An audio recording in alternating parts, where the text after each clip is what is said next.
We have a breaking report as the Cavs are favorites to land a familiar face and bring him back home to Cleveland. And while the Cavs continue to do a search to improve their roster going into next season, they're finding someone that is kind of surprising to bring back, but it kind of makes sense to fill in a kind of a desperate need, but also just be a solid role player off the bench. I'm Matt Blangy with Cavs Digest. Thank you guys so much for joining me. Why are the Cavs interested in this player? Who is this player? And if you're not familiar with him, well, you should be, but if you're not, I'm going to let you know. So thank you guys so much for joining me. I'm Matt Blangy. Go ahead and hit that subscribe button before we get started and learn about the Cavs being the favorites to land someone new, and what I think they probably will do is sign this guy because it makes perfect sense. So go ahead and hit the subscribe button. It's just under 68% of you are not subscribed. I recommend joining us in Cavs Digest because the offseason is going to pick up soon. Yes, early on, a lot of things happen. We covered a lot of it, but I'm sure there's still more things to cover. And a lot of things that the Cavs still need to do, which we are here to talk about as well, and things that the Cavs are rumored to do like this specifically. So let's talk about this new report.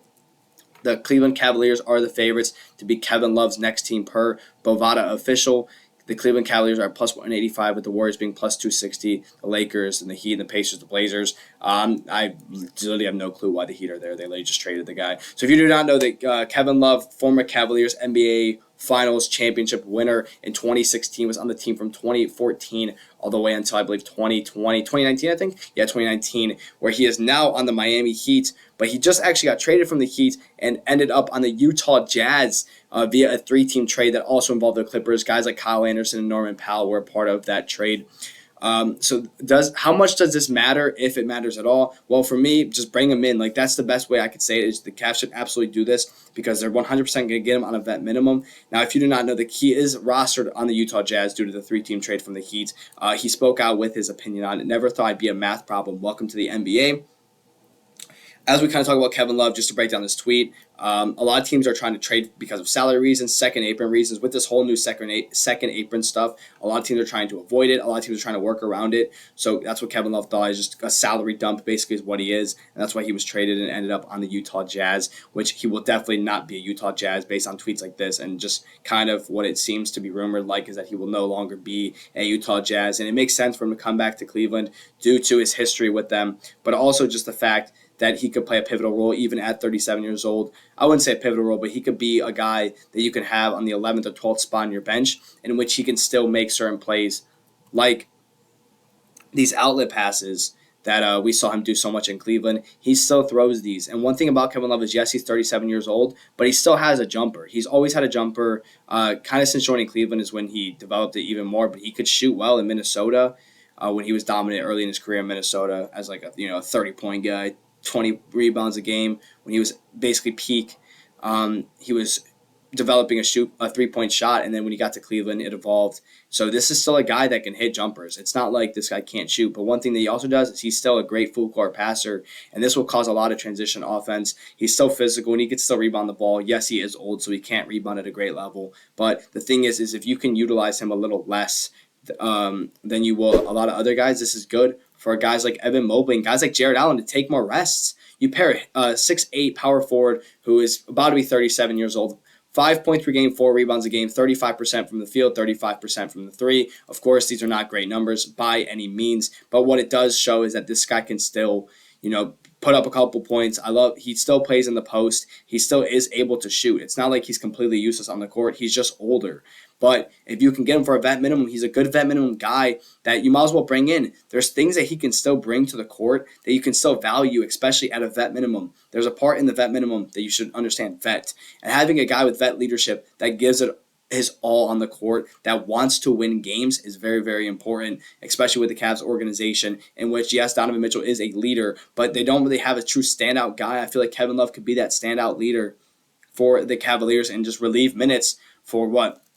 Let's say 8 minutes a game. Maybe you give him 8 minutes to relieve Mobley for 8 minutes. 2 minutes a quarter where you can relieve Mobley, other than in between quarters and at halftime. I feel like that's good value out of this guy, especially with the Cavs, who they recently ended up bringing back Larry Nance Jr. These guys obviously played together before 2020. I believe 2019, 2018 they played together. And you can bring them back and kind of just bring back some familiar faces that can still give you a couple solid minutes. Of course, Larry Nance, I believe, is a better steal than Kevin Love because he will give you more points and probably just overall more minutes. but Kevin Love can come in. He could be that veteran guy. And if you compare him to Tristan Thompson, he's definitely going to give you more valuable than Tristan Thompson. I'm going to show that here. It's not just me that believes that. At 36 years old, Love's ability to fill a heavy use role in the league has steadily diminished, but he is still capable of providing value in limited minutes. This is Caleb Crowley and Matthew Schmidt from SportsIllustrated.com.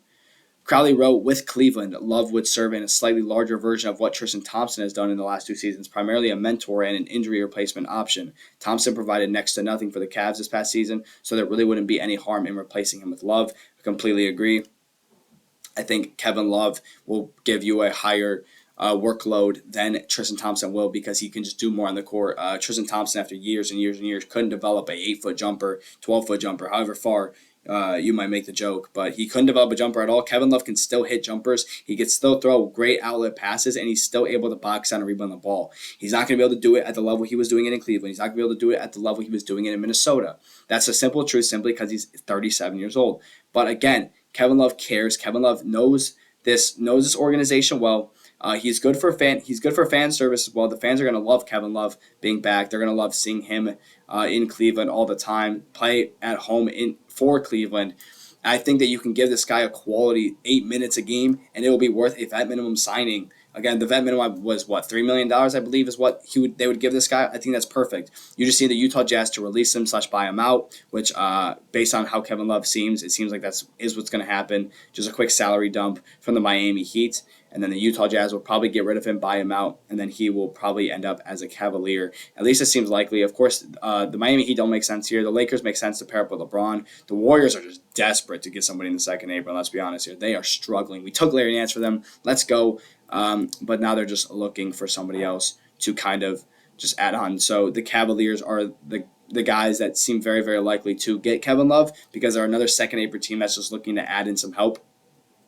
They got Larry Nance as a vet minimum. They traded for Alonzo. I think Kevin Love's finally someone that you could throw on your bench because it seems like there's a lot of guys that won't really be playing in the big leagues. Maybe Jalen Tyson, maybe Craig Porter, maybe Luke Travers. Like, we'll have to see what happens. But it seems like the former Cleveland Cavalier and last year's Miami Heat, Kevin Love, will be returning to Cleveland. I think this is going to happen. I know this is just a rumor, guys, but I genuinely believe that this is going to happen just because it makes the most sense for him to return to the organization that he loves to finish out his career. But I also believe that Kevin Love still has a little bit in him. Of course, based on the stats, it doesn't seem like it's too much. But you're going to get 5 points, you're going to get 4 rebounds, you're going to get 8 minutes on a guy that's not going to make many mistakes. He's going to give you vet leadership, and he's going to give you more than Tristan freaking Thompson gave you, and Tristan Thompson gave you nothing. So if you can get a guy that can hit a couple shots, can go for some rebounds, and throw a couple outlet passes, I'm down to get that for $3 million, and I hope you guys are as well. Of course, we love Kevin Love as well, what he did for the organization, and specifically clamping up Steph Curry late in 2016 Game 7, the greatest ring in the history of basketball and the greatest game in the history of basketball. Go Cavs, and as always, thank you guys so much for joining me. Let me know in the comments what you guys think about Kevin Love coming back to the Cavaliers. And when the Cavaliers do sign Kevin Love, I guarantee you we will be the first people that you will see report on it or make a video on it. Let me say that. Make a video on it. So that's why you should go ahead and join Cavs Digest. Like, comment, subscribe, share this video with your friends. I'm Matt Plaingy. Thank you guys so much for joining me. I love all of you. And, of course, have a good one.